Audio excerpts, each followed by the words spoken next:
Voilà, bienvenue au Carmel de Talence, voilà, où le prêtre exorciste reçoit les personnes. Voilà, bienvenue à vous. Voilà. Alors, écoutez, j'ai 40 ans de sacerdoce cette année.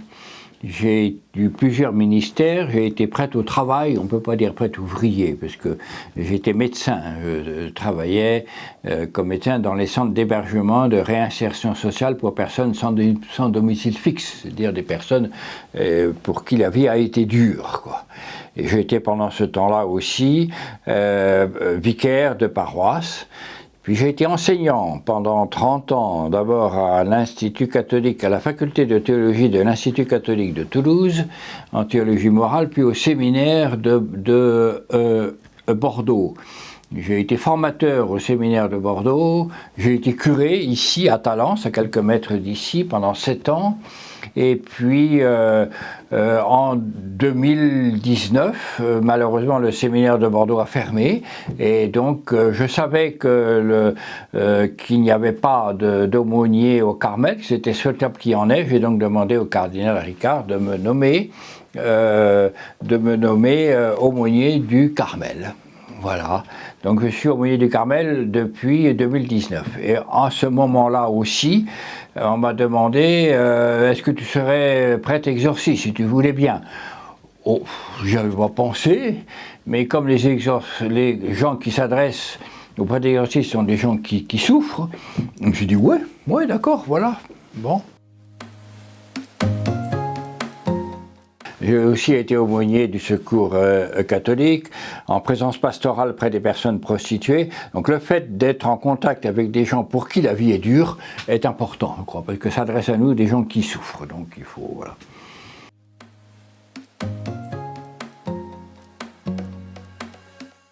Il y a un bureau national des exorcistes avec un évêque qui s'occupe de tous les exorcistes de France et de Navarre.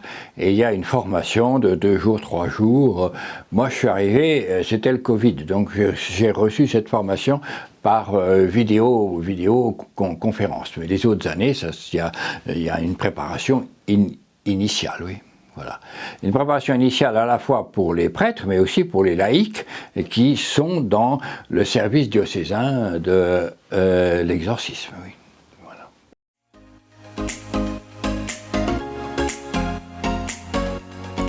Voilà. Si je devais calculer mon temps, ça me prend un quart ou un tiers temps, hein, ça ne va pas tout le temps. Donc, je reçois une quinzaine de demandeurs. Alors, quand quelqu'un s'adresse quelquefois il s'adresse à moi directement, mais je l'envoie à ce moment-là au service diocésain de l'exorcisme. Il y a avec moi 4 autres personnes, on forme une équipe, voilà. Et ceux qui veulent me voir voient d'abord un laïc pendant 1 heure ou 2, voilà, et présente la situation. La personne qui le reçoit me fait un rapport, et puis je lui téléphone après. Généralement, il se passe 3 semaines, 1 mois entre le premier contact et le fait que je le reçoive. C'est exprès parce que on appelle, nous, à la conversion. Hein. On n'est pas ici pour donner des réponses immédiates. On évangélise, quoi. Donc c'est bien qu'il y ait un certain temps entre le premier appel et le moment où je les reçois.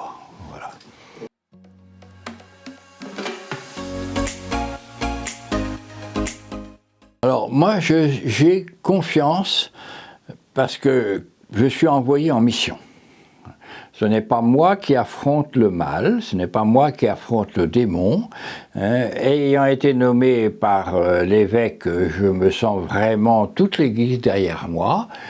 Et j'aime bien rencontrer des inconnus qui sont en situation de réceptivité de l'Évangile, avec qui on peut parler librement. Pour le moment, je n'ai pas peur, enfin je n'ai jamais eu peur. J'ai vu des gens agités, j'ai vu des gens, il y a des comportements, quand quelqu'un est trop agité, j'arrête la prière et on se donne rendez-vous 8 jours après et j'ai appelé 2 fois 3 ou 4 personnes parce que la personne était très agité, mais c'est exceptionnel. Ce qu'on voit dans les films, c'est vraiment exceptionnel. Hein, en 4 ans, maintenant je suis dans ma 5e année, en 4 ans de prêtre exorciste, j'ai appelé à être entouré de gens une seule fois, ou voilà, 2 fois peut-être, voilà. Donc c'est extrêmement rare, quoi. Voilà. Mais j'ai pas, encore une fois, tant que j'agis sous la envoyé par l'Église, je n'ai pas peur.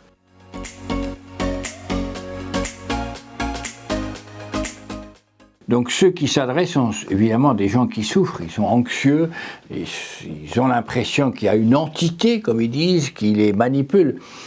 Alors, on fait un premier temps de catéchèse, n'est-ce pas? On leur explique que le credo dit « je crois en un monde visible et invisible » aussi, hein, et que nous sommes libres, mais nous sommes sous influence. D'abord, nous sommes sous influence entre nous, les hommes.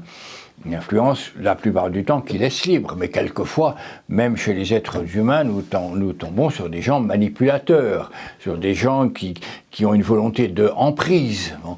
Et nous disons aussi qu'il y a aussi des esprits non corporels, en vie spirituelle avec le Seigneur, créés par Dieu, et qui peuvent aussi avoir une influence, laissant plus ou moins de liberté.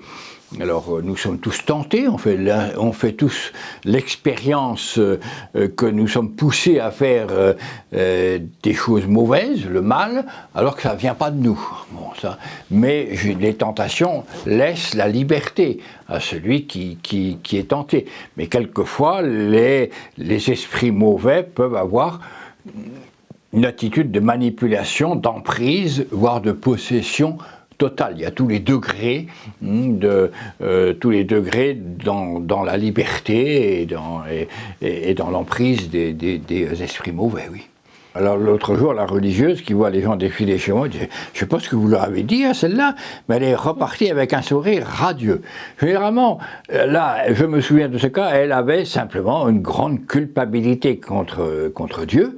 Et quand je lui ai dit que Dieu lui pardonnait, bon, elle est ressortie radieuse parce que elle avait compris que Dieu lui pardonnait les bêtises très regrettables qu'elle avait faites, effectivement.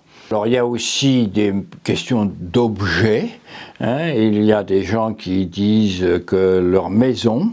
Alors j'ai vu des choses extrêmement étonnantes, oui, de maisons habitées par des esprits défunts, bon, il y a un rituel là, de protection aussi de la maison, c'est rare que j'aille sur place, généralement... Je demande que la personne demande à son curé de venir bénir la maison, mais si ça n'est pas possible, je vais sur place et je fais une protection de la maison, voilà.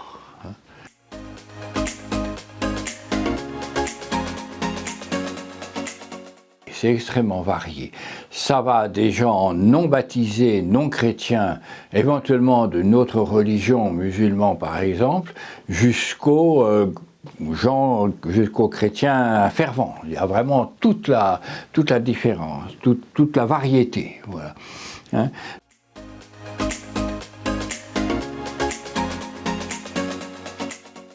Alors, il me faisait une petite catéchèse. Et puis on voit comment les personnes réagissent. Hein. Il y a des personnes qui nous disent qui n'accrochent pas à ce qu'on dit, bon, on ne va pas plus loin. Mais si les personnes accrochent à ce qu'on dit, à ce moment-là, on rentre dans la prière. Voilà. On fait des prières de délivrance, souvent, donc par ce livre, donc édité par les évêques de France. Hein, et quelquefois, on fait un grand exorcisme. Le grand ce sont des sacramentaux. On appelle sacramentaux, c'est des petits sacrements. C'est pas, il y a 7 sacrements, comme tout le monde sait, et il y a des sacramentaux qui introduisent ou complètent ce que vivent les sacrements. Donc la prière de délivrance, les bénédictions, l'eau bénite, les médailles, le grand exorcisme, tout ça, ce sont des sacramentaux, c'est-à-dire des petits signes qui donnent la grâce, nous le croyons, sans ça nous ne le ferions pas, mais il faut que les personnes se perméabilisent à la grâce.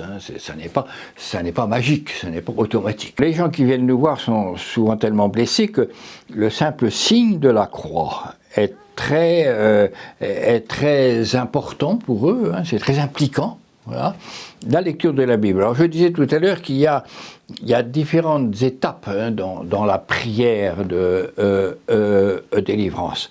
Bon, il y a d'abord la mise en présence de Dieu, le recueillement, puis après il y a l'engagement à ne plus avoir d'autre culte que le culte de Dieu et du Christ. Et l'engagement à ne plus aller voir de médiums, de sorciers, de tireuses de cartes, voilà. Hein. Après, la troisième étape, c'est réciter le credo. Et ça, c'est je crois en Dieu, quoi. Après, c'est la quatrième étape, c'est la prière pour délivrer la personne de l'influence du mauvais. On lit un psaume, on fait la croix sur le front, on la bénit, enfin on fait une prière et puis après généralement je donne de l'eau bénite, hein, en expliquant c'est l'eau du baptême, quoi, voilà.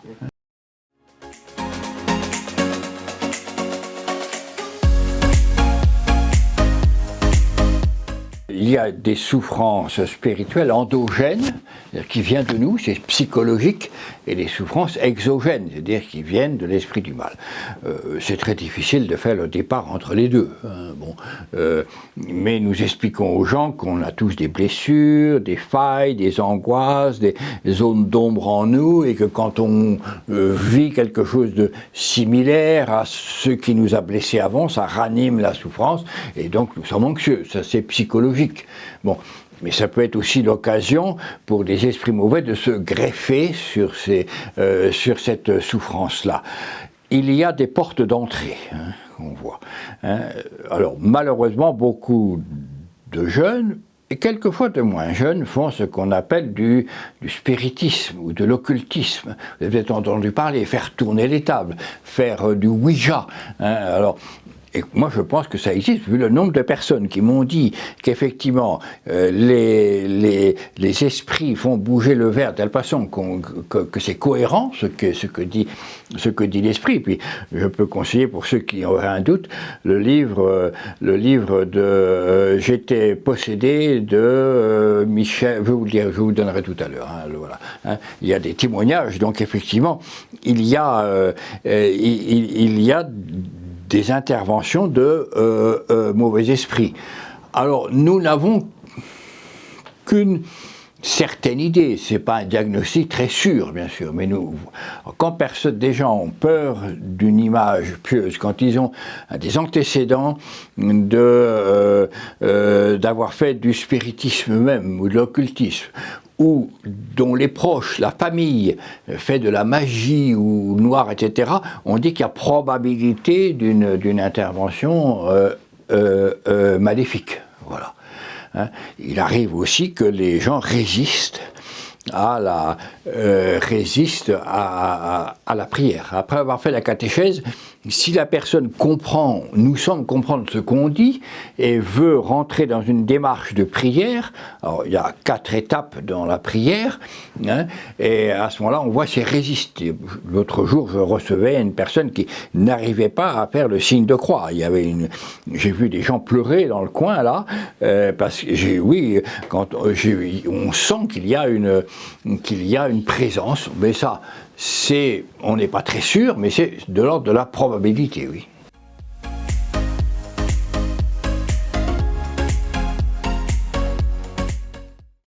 Alors, il y a le crucifix dont je vous ai parlé, ça c'est vraiment pour moi, d'abord, c'est un texte diagnostique.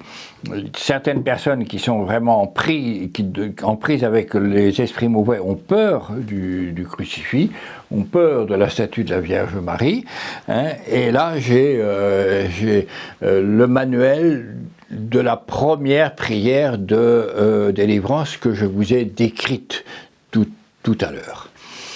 Précisons que, encore une fois, je répète, ce sont des sacramentaux. Le principal, c'est le sacrement.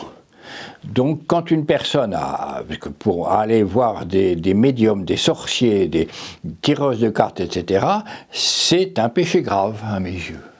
Et je demande aux gens de se confesser. Le plus important, c'est les 7 sacrements. La plupart du temps, je renvoie dans la paroisse. pour qu'il se confesse. Parce que si je m'aperçois que la personne a une relation extrêmement conflictuelle avec le curé de sa paroisse et n'ira jamais dans sa paroisse, je les confesse moi-même. Mais c'est exceptionnel. La plupart du temps, je le renvoie dans la paroisse, oui.